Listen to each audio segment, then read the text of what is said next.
Muet comme une tombe, c'est une visite guidée organisée par le Musée d'histoire naturelle de Neuchâtel qui propose aux visiteurs de se balader à l'extérieur dans le cimetière de Beauregard et de faire parler justement les pierres tombales. Donc, la visite s'articule autour de deux thèmes. Il y a le thème un peu historique, anecdotes, histoire des sciences, etc. Puis il y a la visite géologique. J'ai trouvé des tombes qui correspondent aux trois grands groupes de roches qu'on a sur Terre, les roches sédimentaires, les roches métamorphiques, les roches magmatiques. Et qu'est-ce qu'on peut apprendre, qu'est-ce qu'elles peuvent nous dire sur l'histoire de la Terre au sein du cimetière.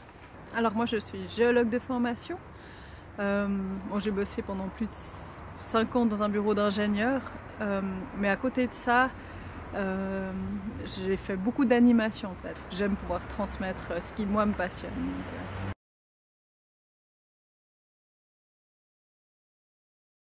L'idée de la visite, elle est venue suite à l'inauguration d'une plaque commémorative à l'université de Neuchâtel à la mémoire d'Émile Argan. Et Émile Argan, en fait, c'est le plus grand géologue que la Suisse ait connu. On s'est posé la question de savoir où est-ce qu'il était enterré en vrai, ce monsieur, et c'est ici justement à Beauregard. Et puis de là est née cette visite guidée, sachant que dans un cimetière c'est plein de roches, donc un thème parfait pour la géologie. Pour créer cette visite, la première personne dont j'ai eu besoin, c'est Thierry Malvezy, qui est donc conservateur au Muséum d'histoire naturelle de Neuchâtel, justement en sciences de la Terre. J'ai eu besoin de pas mal d'archives pour me familiariser avec l'histoire géologique neuchâteloise. Ensuite, on a collaboré avec les gens du cimetière ici à l'accueil. Ils nous ont donné accès à leurs archives pour voir justement si on retrouvait des anciens géologues enterrés ici. Ah oui, et puis surtout, j'ai eu besoin de l'aide du marbrier qui est juste un peu plus loin. J'ai pu savoir quelle roche, d'où est-ce qu'elle venait, où est-ce qu'elle était exploitée aussi, donc grande source d'informations.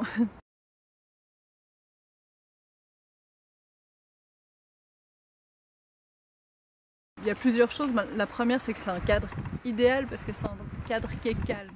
Les contraintes, évidemment, elles sont liées au respect du lieu. Donc là, on a dû demander les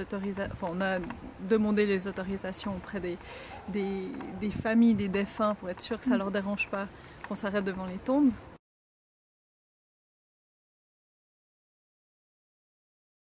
Au niveau de la moyenne d'âge, on constate que c'est pas mal des retraités, donc des gens qui ont du temps pour ça. Ensuite, au niveau de leur formation, c'est des gens qui sont déjà souvent assez curieux des sciences en général. Il y a pas mal de scientifiques, mais il y a aussi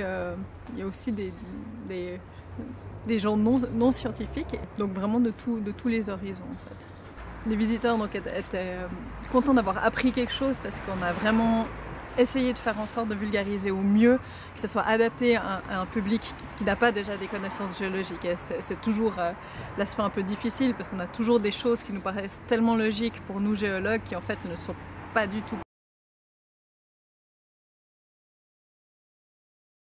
En géologie, il y a pas mal de concepts globaux